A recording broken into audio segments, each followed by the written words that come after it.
questions. Question orale, the Honourable Leader of the Opposition. So now on that.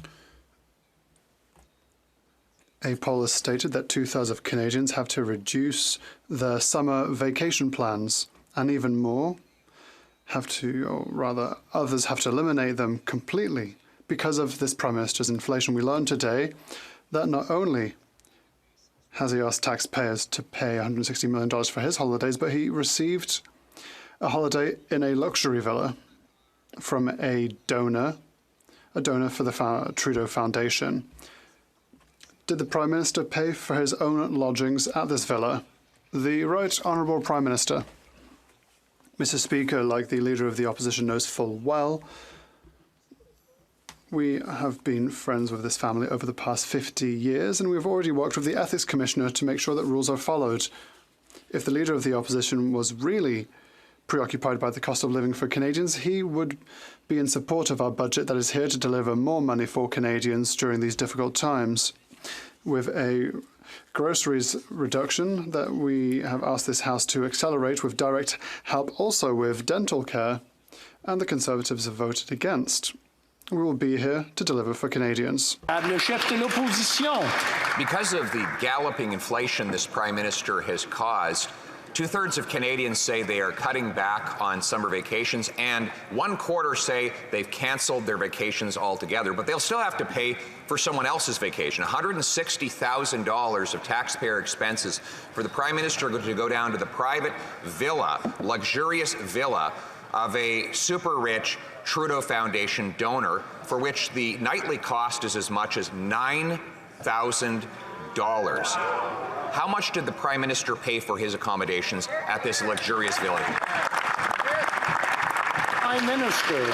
Mr. Speaker, our family have been good friends with this family for about 50 years, and as always, we work with the Ethics Commissioner to make sure that all rules are followed. But if Mr. Speaker, the Leader of the Opposition, was truly concerned about affordability for Canadians, he would be voting to support our budget that puts forward concrete measures to help Canadians from coast to coast to coast. He'd be fast-tracking the grocery rebate through this House to make sure that we can deliver as quickly as possible help to 11 million Canadians, and he wouldn't have stood to vote against the dental care supports that already helped about 250,000 young people right across this country.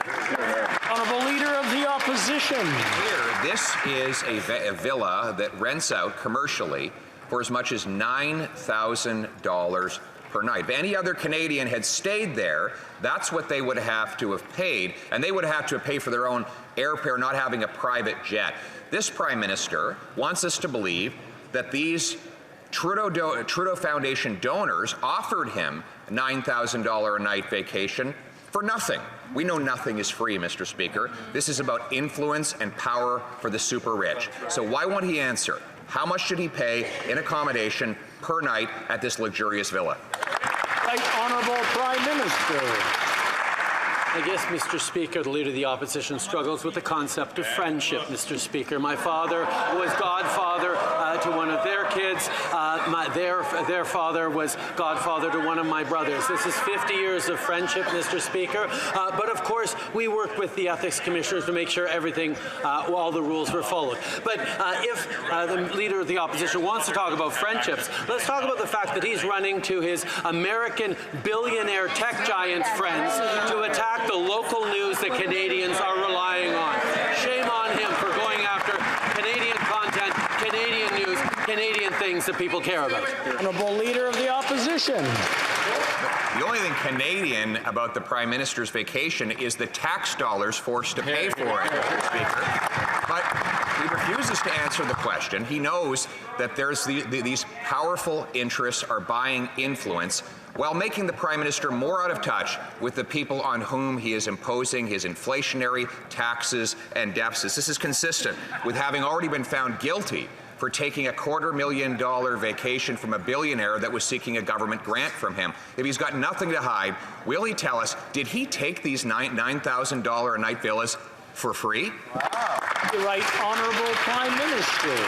Speaker, as the Leader of the Opposition knows well, there are certain security protocols that the RCMP need to follow for all all prime ministers, regardless of political parties or partisan stripes. But again, Mr. Speaker, if the Leader of the Opposition was genuinely cared about affordability for Canadians, he would be voting in favour of our dental benefits that are helping hundreds of thousands of kids right now and will help millions of Canadians into the future, but he voted against it. He voted against tax cuts for the middle class while we raised them on the wealthiest 1%. And now he's running to his American billionaire buddies to go after local news for Canadians. That's not what Canadians... The Honourable Leader of the Opposition. Speaker, this from a guy who took a $160,000 taxpayer-funded trip to a private villa for which there was no security reason that he couldn't pay for his own room. He took a $6,000 a night vacation in London, 2 weeks in Costa Rica in the middle of the summer, surfing in Tofino on Truth and Reconciliation Day at taxpayers' expense, and a guilty verdict for staying at Billionaire Island. Mr. Speaker, this Prime Minister is out of touch and Canadians are out of money. When will he stop with these vacations and start working for the people in this country? The Right Honourable Prime Minister. Mr. Speaker, if the Conservative leader cared as much about Canadians as he does about partisan attacks, he would actually be stepping up to support our delivery of direct benefits to Canadians. He continues to stand against the childcare agreements that are down to $10 a day in 6 provinces and territories across the country, and saving already Canadians right across the country hundreds and hundreds of dollars every single month. He'd be standing in favor of the dental care supports that we're sending to hundreds of thousands of kids instead of continuing to vote against them. He'd be accelerating the delivery of the grocery rebate to help 11 million Canadians. L'honorable député de Belle... The Honourable Member for Bailey-Chambly. Mr. Speaker, friendship is great in Quebec. It is said that a friend is a friend. I won't be asking questions that won't get an answer from the Prime Minister. I'm sure that he knows that the Green family funded the Trudeau Foundation before he went there on holiday. So let's go to the next point. Can the Prime Minister tell Canadians and Quebecers how much are worth where he stayed, how much is worth where he stayed, and whether or not he paid out of pocket for this stay? The Right Honourable Prime Minister. Mr. Speaker, our families have been friends for 50 years, and when one has a friend, one often goes to visit them. And what we do ourselves, in our case, is to go through the Ethics Commissioner to see that all rules are followed. That's what we do every single time, and that's what Canadians expect of us. The Honourable Member for Bailey-Chambly. The Ethics Commissioner should have been told that the Trudeau Foundation would also often receive money. Another subject. The Chinese government wants to give $1 million to the University of Montreal, not for friendship, but they go through an intermediary instead of protecting the most important university foundation in Quebec. The Trudeau Foundation is receiving $200,000 and is asking from the Prime Minister, well, does the Prime Minister admit that he is not part of any decision made when it comes to Chinese interference? Will he turn to this House to take action? Mr. Speaker, as I said, for 10 years, I've had no direct work done with the foundation that has my father's name. Burnaby South. Thank you, Mr. Speaker. Canadian families and workers have been hard hit by the inflation. But you know who's not hard hit by the inflation? CEOs. CEOs have made record salaries. In fact, the average CEO in our country makes 241 times more than the average employee. 241 times more. This is outrageous, and Canadians are frustrated by it, and they have the right to be. So will the Prime Minister realize that life is not all sun and beaches, and that we need to support our initiative to make sure we can raise the salary of workers and tackle this inequality? Hear, hear. The Right Honourable Prime Minister. Mr. Speaker, we have been and will continue to remain committed to making sure everyone pays their fair share of taxes. We know the cost of living continues to be a real concern of Canadians, even with inflation coming down. With more good news today, we know that groceries remain too high. That's why we're moving forward with the grocery rebate for 11 million Canadians in a targeted way that will not contribute to inflation. And that's why we're hoping that all members in this House accelerate this grocery rebate so we can deliver it to Canadians who need it as quickly as possible. That's right. Well, member for Burnaby South. C'est clair que Clearly, the Liberals are disconnected with people's reality. Our idea is simple. If a company like Loblaws can pay its CEO, Galen Weston, 431 times the salary of its employees, Loblaws can afford to do a little more to help our society. If the company wants to pay less tax, then they can increase salaries. Will the Prime Minister support our initiative to increase people's and workers' salaries? The Right Honourable Prime Minister.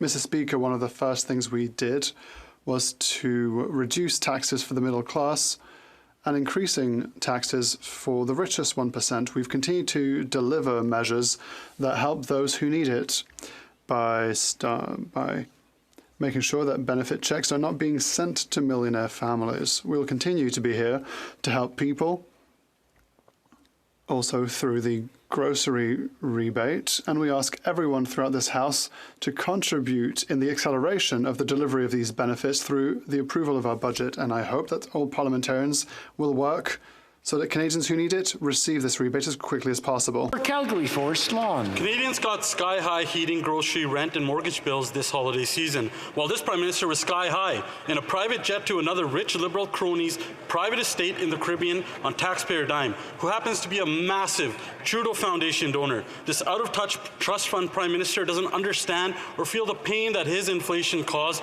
as 1.5 million Canadians go into a food bank in a single month. Will the Prime Minister stand up today and apologize for using taxpayers' money to vacation at a Trudeau Foundation donor's estate? Here, here, here. The Honourable Government House Leader. On the point of poverty, Mr. Speaker, when that party was in power, there were 2.7 million more people who were in poverty than there are today. That include 800,000 children. But, Mr. Speaker, I would ask the party opposite if they believe, because if a Prime Minister is to travel, there has to be security. So is their position either that there should be no security for a Prime Minister who travels on vacation with his family, or is their position that a Prime Minister should never take a vacation with his family? Honourable member for Calgary, Forest Lawn. He could have paid for his own vacation. I guess the Prime Minister went on vacation so Canadians wouldn't have to. And as Canadians pay $2,200 a month for rent, this Prime Minister stays in lavish $6,000 a night hotel rooms. 1 in 5 Canadians are skipping meals. He gets to charge $55,000 for groceries. 62% of Canadians have to scale back on vacations, while this Prime Minister charges Canadians to vacation on a huge Trudeau Foundation donor's estate. Just a simple question. Which high-priced Liberal consultant gave this stupid advice, or was this another one of the Prime Minister's tone-deaf decisions?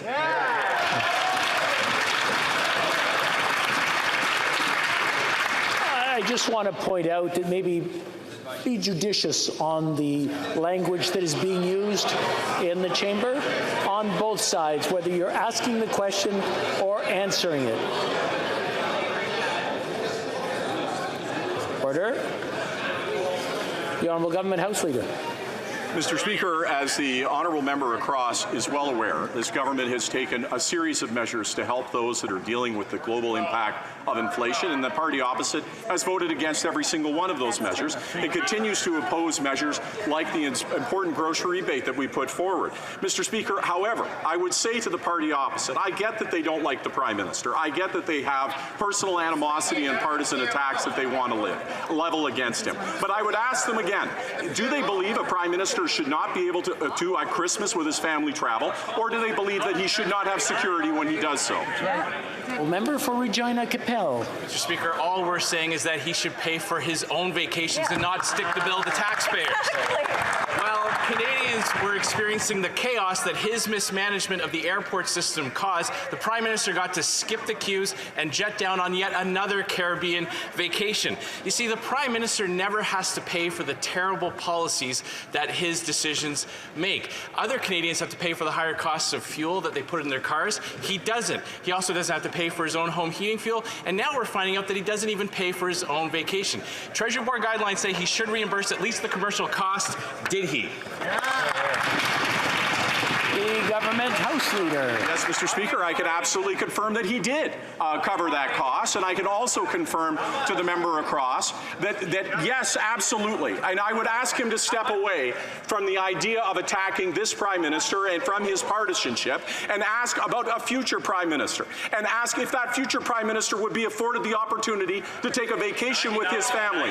And if he believes that that is the case, does he believe that Prime Minister should be afforded security? And if he does believe that, which is the vast preponderance of these costs, then certainly he would see that the actions taken were reasonable. The Honourable Member for Regina Capel. Well, Mr. Speaker, if the Government House Leader is going to answer specific questions, the Prime Minister dodged this question 5 times. Now, the Government House Leader just answered that yes, he does pay. But the specific question is, did the Prime Minister reimburse or pay for the commercial value of the accommodations? The accommodations for this luxury villa runs as high as $9,000 per night. Specific question, did the Prime Minister pay for it? The Honourable Government House Leader. Mr. Speaker, the Prime Minister taking a vacation with his family over Christmas with his friends is a preoccupation.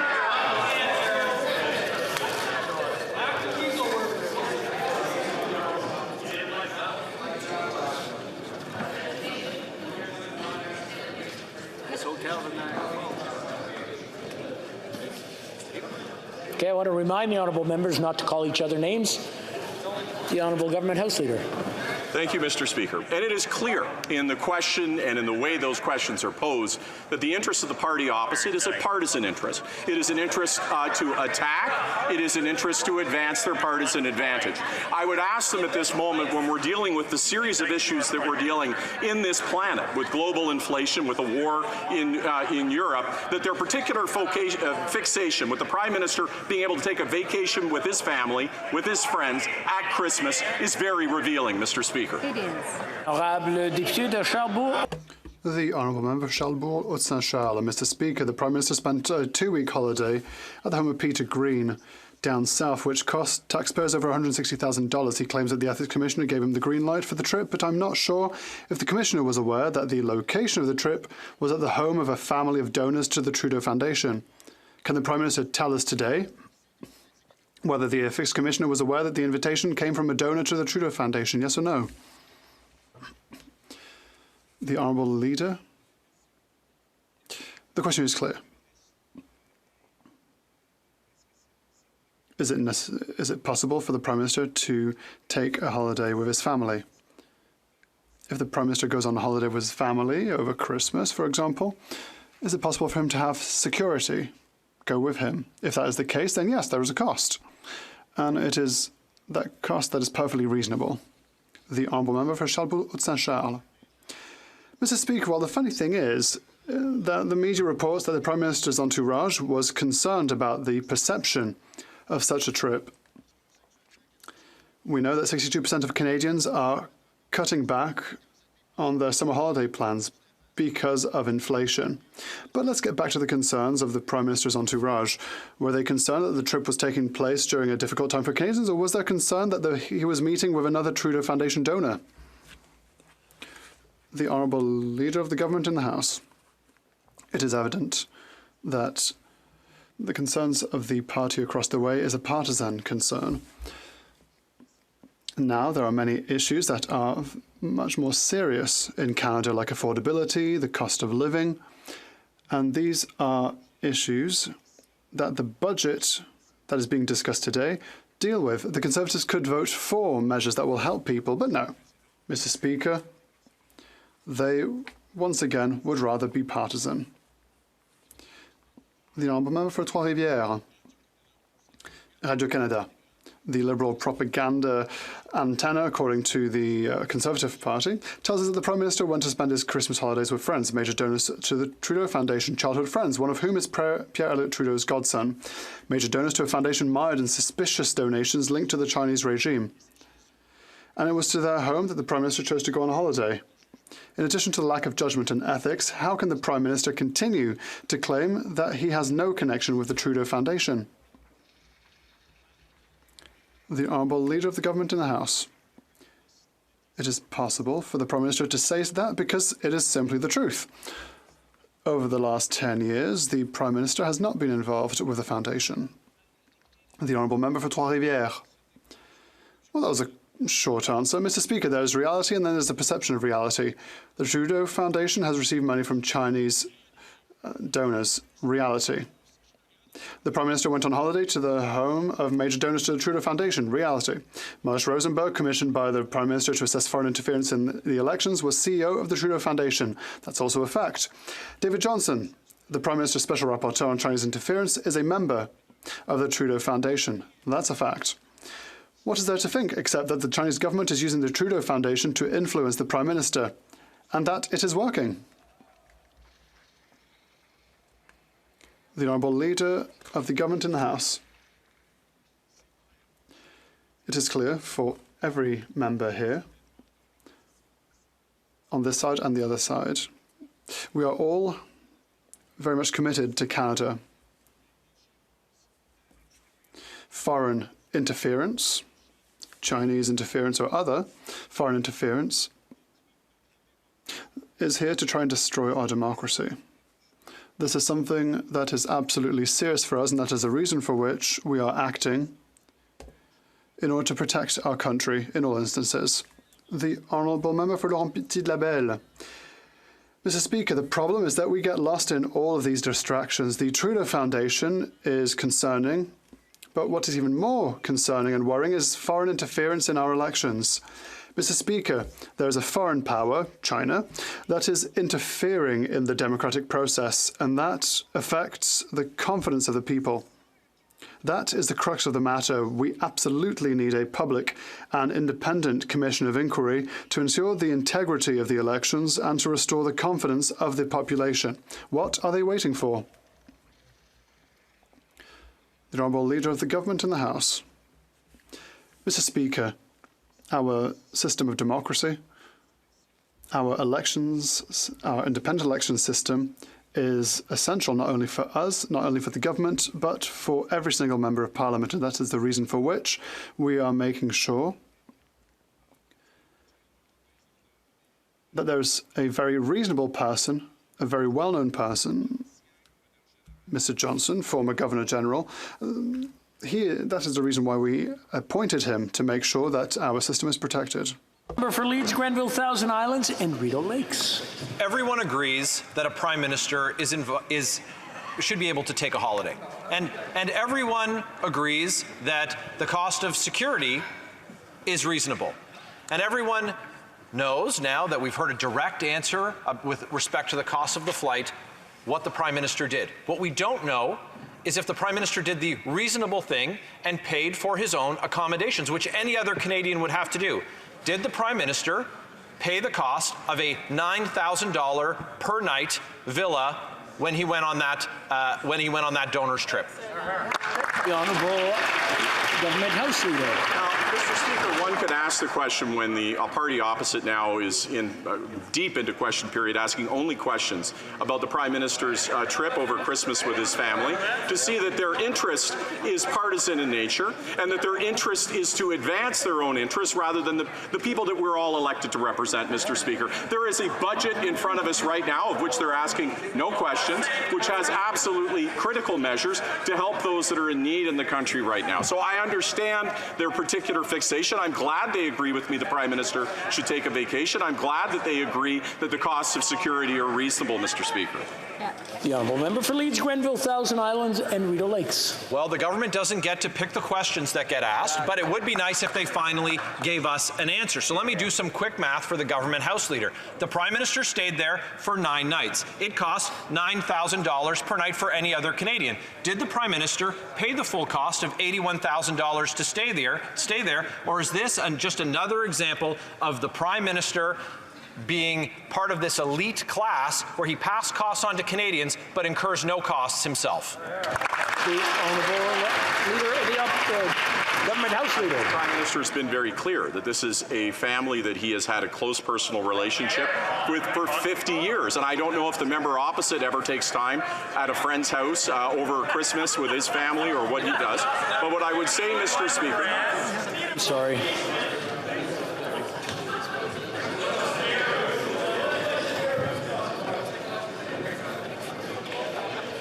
Okay, the honourable government House Leader from the top, please. Let's start from the top, Mr. Speaker, which is that the Ethics Commissioner was consulted on this trip. The Ethics Commissioner cleared this trip. The Ethics Commissioner made it clear that this trip was appropriate. The member opposite has agreed that a Prime Minister should be given the opportunity to have a vacation. The member opposite has also agreed that security costs, because he's the Prime Minister, are reasonable. He spent Christmas with his family and close personal family friends of over 50 years. Yes, that's what happened, Mr. Speaker. The honourable member for Mégantic-L'Érable.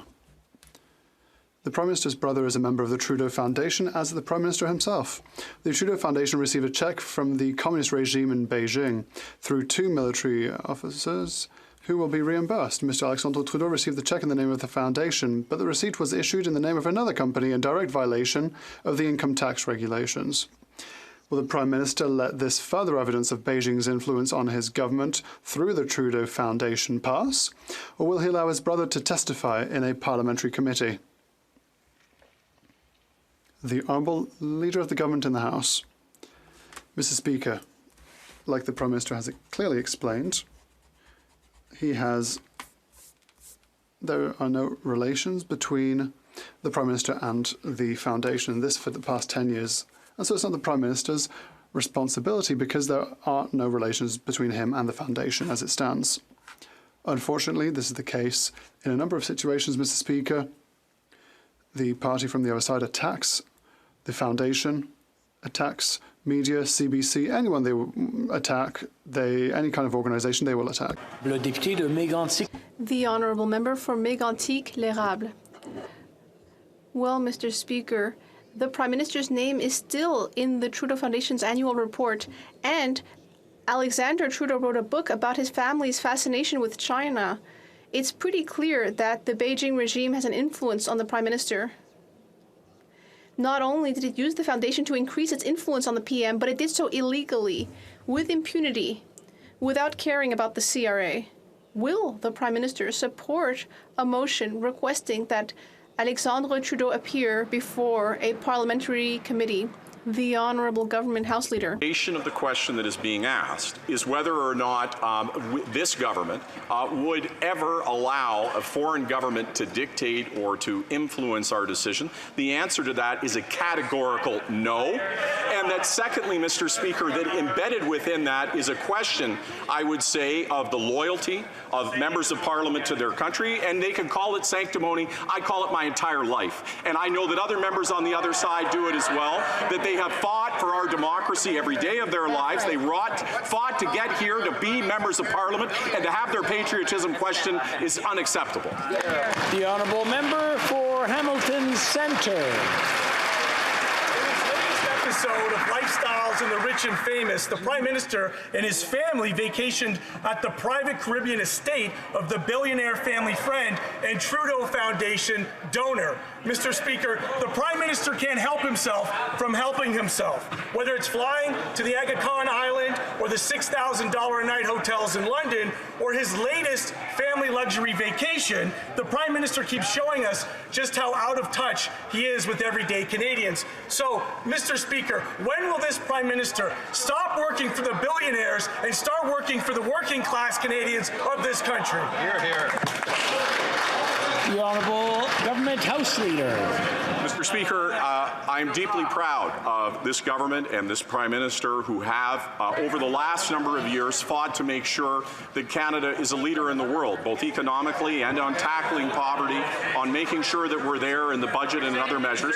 Yes, the Prime Minister did take a vacation with his family, with family friends over Christmas. Yes, there was security costs that were involved with that. If a Prime Minister is to take a vacation, those costs are inevitable. They cannot be avoided. And I think we as a House have to think, do we believe that a Prime Minister should be able to take a vacation with his family? I believe he should be able to. Yes, obviously. The Honourable Member for Edmonton Strathcona. Mr. Speaker, this government's joint environmental review process and oil sands monitoring program is a failure. Yeah. It's causing a public health crisis in Indigenous communities. First Nation and Métis people are dealing with millions of liters of toxic sludge in their communities. The Alberta Energy Regulator, the UCP, Imperial Oil, and this government are to blame. And now, the Liberal government is suggesting a working group. It's not good enough, Mr. Speaker. When will this government meaningfully deal with the toxic tailings ponds? Hear, hear. Full Minister of the Environment. Thank you, Mr. Speaker. Since we've been made aware of the seepage incident at the Kearl oil sand mine, we have been working to get to the bottom of it, support Indigenous communities, and collaborate on improving the reporting system of these kinds of incidents. Last week, I sent letters to Indigenous leaders about the new notification and monitoring working group, which, in collaboration with them, Mr. Speaker, will improve the notification process in cases of future environmental emergencies. Thank you. Well, Member for Scarborough-Agincourt. Mr. Speaker, April is Daffodil Month. We recognize that cancer is a health issue that impacts nearly all Canadians, either through a personal diagnosis or that of a loved one. I wear this pin in remembrance of my late husband, Arnold Chan. Today, the Canadian Cancer Society representatives on the Hill to discuss the importance of working to improve the lives of those affected by cancer through world-class research, transformative advocacy, and compassionate support. Can the Minister of Mental Health and Addictions please update this House on current efforts our government is making to fight cancer? Honourable Minister for Mental Health.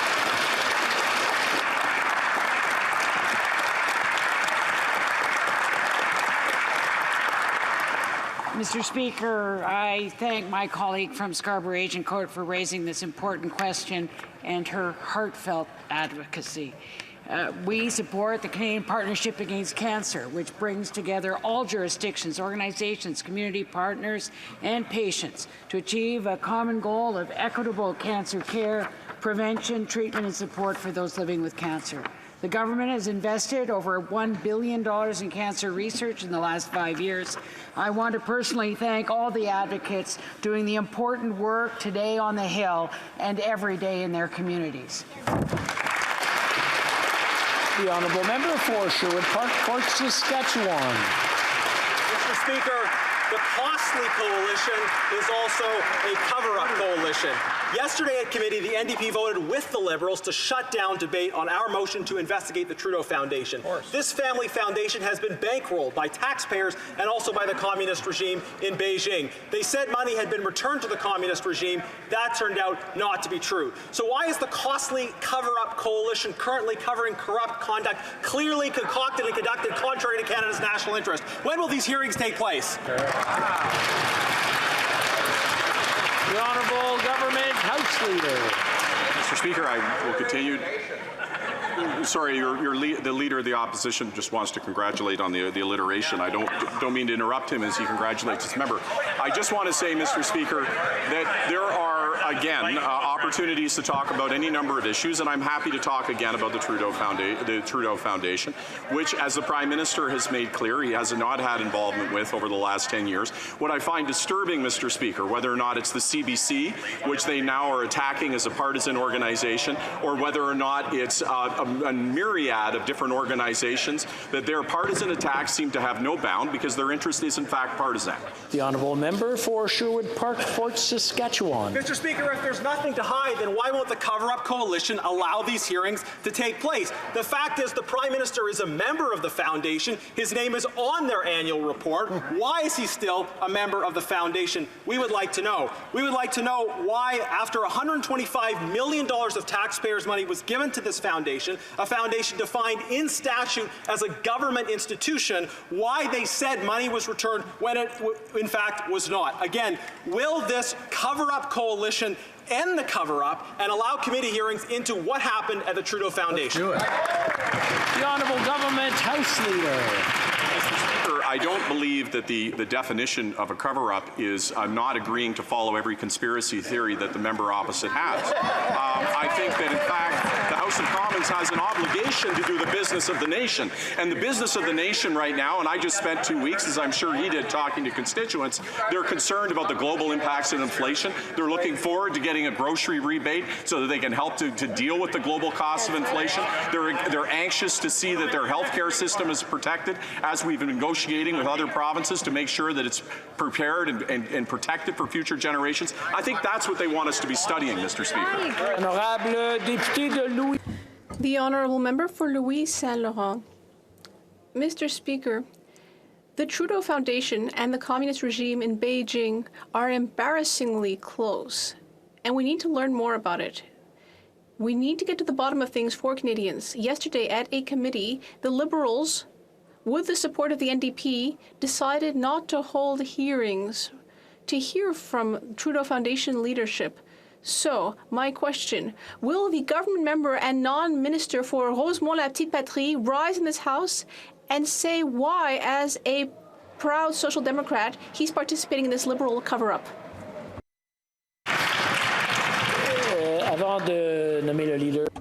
Before recognizing the government House Leader, I'd like to remind the member that he needs to ask questions to the government and not other parties in the opposition. I would also like to remind everyone that it's not nice to make fun of each other. Du gouvernement à la Chambre. Monsieur le Président. The Honourable Government House Leader, we see that political games are continuing here. It's in the interests of the parties on the other side. It's a matter of partisanship.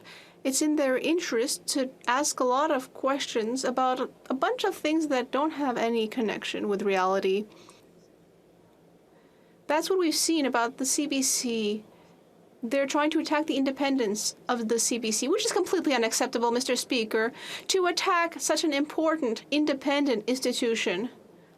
It's shocking, Mr. Speaker. The Honourable Member. Well, I'd like to congratulate the Minister for the quality of his French, but just because he's speaking French doesn't mean that what he says is any good, because the situation is the following.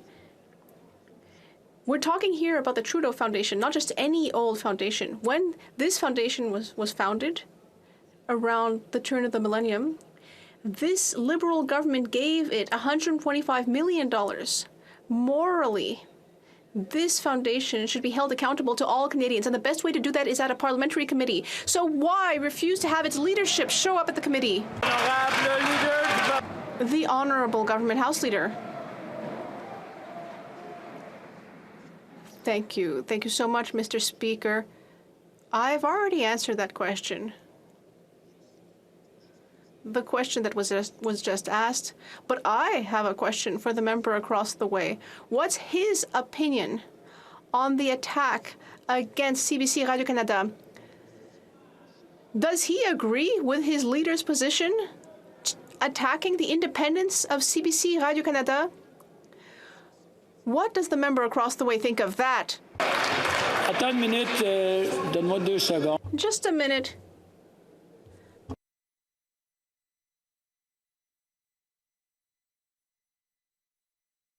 L'honorable député de... The Honourable Member for Lac-Saint-Jean.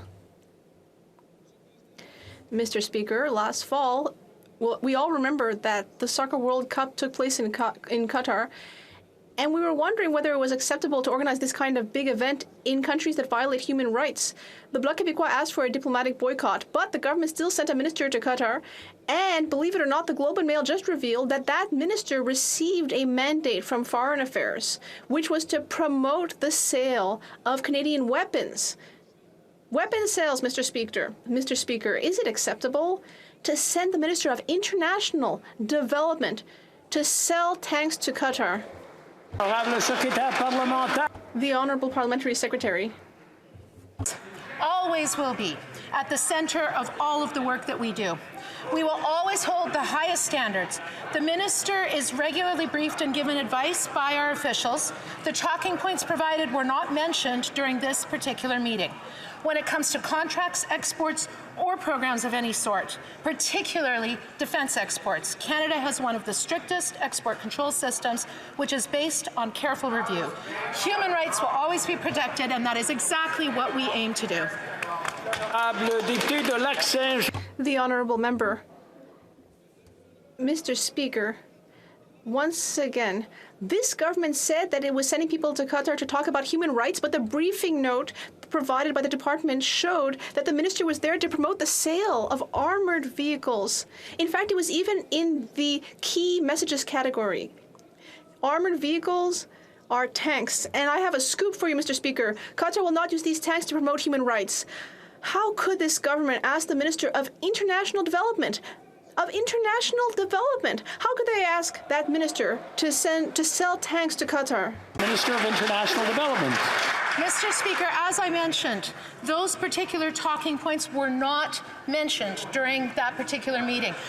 What we do know absolutely is that the minister, when he was there, raised on numerous occasions, raised human rights with his counterparts, in fact took the opportunity of the visit specifically to raise things like labor rights and other human rights issues, as we always do. Thank you, Mr. Speaker. Well, member for York Simcoe. Sorry, kids. Disneyland's canceled. That's what too many Canadians' parents are having to tell their children. 60% are scaling back their summer vacations due to inflation. But that hasn't stopped this Prime Minister from jetting off to Jamaica, costing taxpayers $160,000. Unbelievable. But while our Prime Minister catches some rays with his Trudeau Foundation cronies, Canadians just can't catch a break. Instead of cancelling Canadian vacations, will the Liberals stop the hypocrisy and cancel the carbon tax? The Honourable Minister for Families. The hypocrisy is coming from the other side. They say that they care about Canadians and the affordability challenges that they're facing, but yet when they have an opportunity to actually support Canadians, what do? They vote against them. Mr. Speaker, they have another opportunity coming up to support Budget 2023 that is going to support Canadians with health care, to access the dentist, with the grocery rebate. Mr. Speaker, I unfortunately know that they're already going to be voting against Canadians because they declared that right from the outset, but they still have a chance to make a difference. Thank you, Mr. Speaker. Member for Regina Louvain. Thank you very much, Mr. Speaker. I'm actually going to answer a question for these Liberals. Earlier in the question period, the Prime Minister asked, do we know what friendship is? Well, the answer is yes. But in Saskatchewan, when we have a friend, we share a case of Pilsner, not a private island with them, Mr. Speaker. This champagne and caviar trip cost the taxpayers $162,000. It's amazing. This high-flying carbon hypocrite flies all around the world and then comes back home and charges a single mother triple the carbon tax to heat her home and feed her kids. Will he cancel his out-of-touch carbon tax? The Honourable Minister of the Environment. Mr. Speaker, since the opposition likes to quote the PBO report on the issue of climate change, let me quote him, and he said, "I'm concerned at times about looking at just one aspect of my report." And I continue quoting the PBO, "Doing nothing would also have a cost." In fact, if they were interested in climate change, Mr. Speaker, they would look at the PBO report that shows that already it's costing Canadians $20 billion in 2021 in impacts of climate change. What's their response? Climate change is a hoax, Mr. Speaker. Well, member for Sarnia-Lambton. Well, maybe that minister should do something because he's never met an emissions target. Well, Mr. Speaker, another day, another billionaire island boondoggle. This time the Prime Minister jets off to Jamaica, and he costs the Canadian taxpayers over $160,000. And of course, he stays with a friend who's donated to the Trudeau Foundation because he's so independent from that foundation. Meanwhile, back at the ranch, Canadians can't afford a vacation. They can't afford to eat and heat. Yeah. So will the Prime Minister end this double standard of living and axe the carbon tax? The Honourable Minister of the Environment. Mr. Speaker, I'm very happy to remind the honourable member that they never met any target that they had set on climate change. The National Inventory reports, Mr.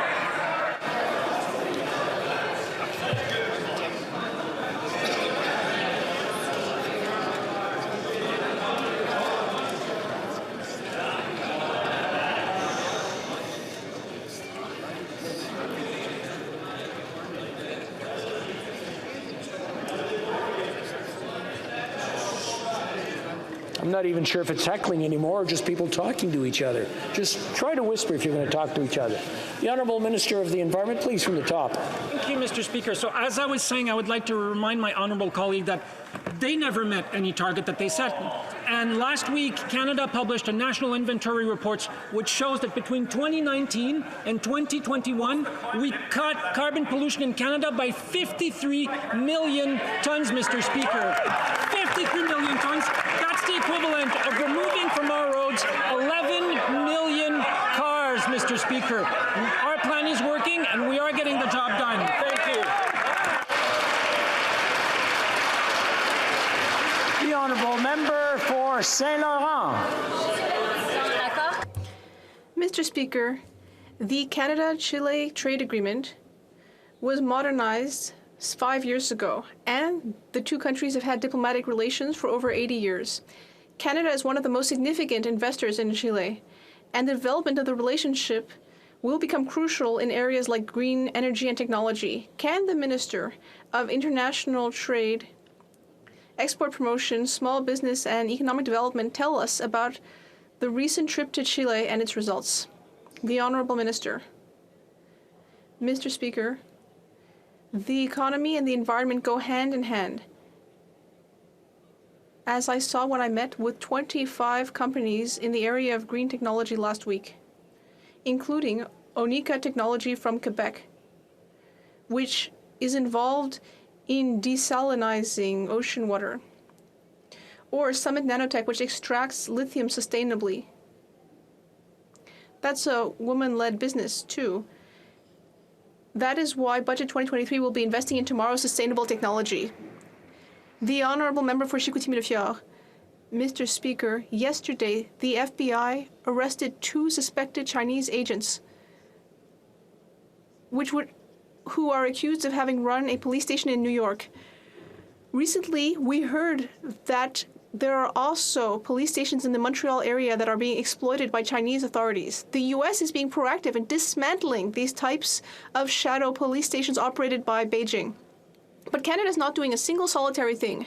So, I'm wondering, what is the government waiting for? The Honourable Minister of Public Safety.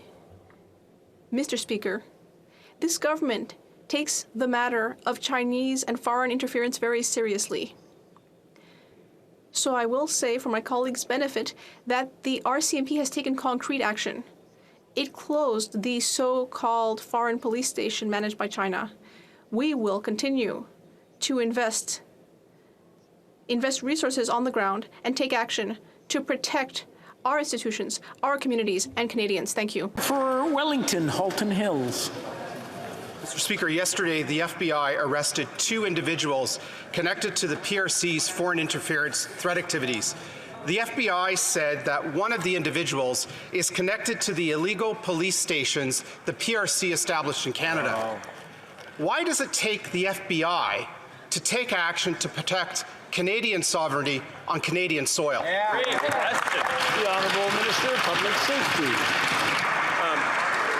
Mr. Speaker, with great respect, I think my colleague got the initials wrong. It was the RCMP that shut down the so-called police stations in Canada, and they will continue to take decisive, concrete action against those forms and all forms of foreign interference. And I would encourage the colleagues across the way in the Conservative Party to support the budget, which was advanced by the Minister of Finance, the Deputy Prime Minister, which puts more resources into the RCMP to protect our communities and to protect all Canadians from foreign interference. Member for Wellington, Halton Hills. All that's happened, Mr. Speaker, to this point is that the RCMP has parked police cars at these illegal stations, and that's not good enough. This government has had years to counter what CSIS has called a serious national threat to the security of Canada, but nothing has happened. No prosecution of anyone involved with these illegal foreign interference activities. No prosecution of anyone for these illegal police stations. No legislation introduced to counter Beijing's agents. No diplomats expelled. Why does it take the US of A to protect Canadians and Canadian sovereignty on Canadian soil? The Honourable Minister. Mr. Speaker, my colleague can continue to bury his head in the sand on the concrete actions that the RCMP and all agencies within the national security community are taking to protect our institutions. But the fact of the matter is, Mr. Speaker, that this government has done more than any other in the history of this country when it comes to putting in place the people, the resources, the authorities, and yes, Mr. Speaker, the transparency to shine a light on the way that we will continue to protect all of our democratic institutions and most importantly, Canadians. The Honourable Member for West Vancouver, Sunshine Coast, Sea to Sky Country. Mr. Speaker, the First Nation Health Authority recently marked its 10-year anniversary as the gold standard for Indigenous health transformation based on self-determination. The First Nations Health Authority has worked to improve Indigenous health in a way that's respectful of distinct cultural practices and responsive to unique community needs. Can the Minister of Indigenous Services Canada please tell this House what she's doing to further support and improve First Nations-led healthcare across British Columbia? Great question. The Honourable Minister for Indigenous Services. Well, thank you very much, Mr. Speaker. I'd like to thank my colleague for his unwavering advocacy. We were so excited last week, Mr. Speaker, to sign another 10-year agreement with the First Nations Health Authority. I want to thank the First Nations Health Authority and Leadership Council for their incredible vision of the next 10 years providing self-determined health care services to Indigenous peoples across BC. Mr. Speaker, this is transformational. Member for Courtenay Alberni. Mr. Speaker, we need real action to tackle the toxic drug crisis. I'm glad to see the Minister of Mental Health recently call out the leader of the official opposition for his misleading tweets on substance use and crime that create more harm. The Minister says we need to invest in our communities and provide care to those who use substances by providing support and empathy. Well, where is it? This is a national health crisis. The Liberals' incremental approach in this budget simply won't cut it. So when are the Liberals finally going to deliver a full-scale response outlined by their own experts? The Honourable Minister for Mental Health. Thank you, Mr. Speaker, and I thank the member for his ongoing advocacy. He is so right. The toxic drug and overdose crisis continues to take a tragic toll on the families, loved ones, and communities. Our government will continue to use every tool at our disposal to work with our partners to end this national public health crisis. Since 2017, we've committed more than $1 billion to address the overdose crisis, and we are taking concrete steps to divert people who use drugs away from the criminal justice system. Approving BC's decriminalization proposal for personal possession was an important first step, and we've supported 31 projects. The Honourable Member for London Fanshawe. Since October, Canadian armed forces have been in Poland to train their Ukrainian counterparts to fight against Putin's horrific invasion. But once again, this federal government has cut corners at their expense. Instead of sending military cooks to Poland, they tried to save a few bucks by telling troops to foot the bill. Military families have been forced to dip into savings to send money for food, and some are still waiting to be reimbursed by this government. Will the Minister of Defense commit today to stop the cuts and ensure our forces have what they need to eat? The Honourable Minister of National Defence. Mr. Speaker, I am so pleased that the member opposite brought up the very point of Canadians assisting the Ukrainian armed forces in their time of need. Not only have we trained 36,000 members of the Ukrainian armed forces, we are in England, we are in Poland, we are in Latvia continuing to support Ukraine in its time of need. And we will always stand up for the Canadian armed forces here at home and abroad, ensuring that they have what they need to protect and defend this country. Thank you. That's all the time we have today for question periods. That's all the time that we have. Following discussions among representatives of all parties in the House, I understand that there is an agreement to observe a moment of silence. I now invite the House to rise and observe a moment of silence in memory of the victims of the tragic event that happened 3 years ago in Nova Scotia.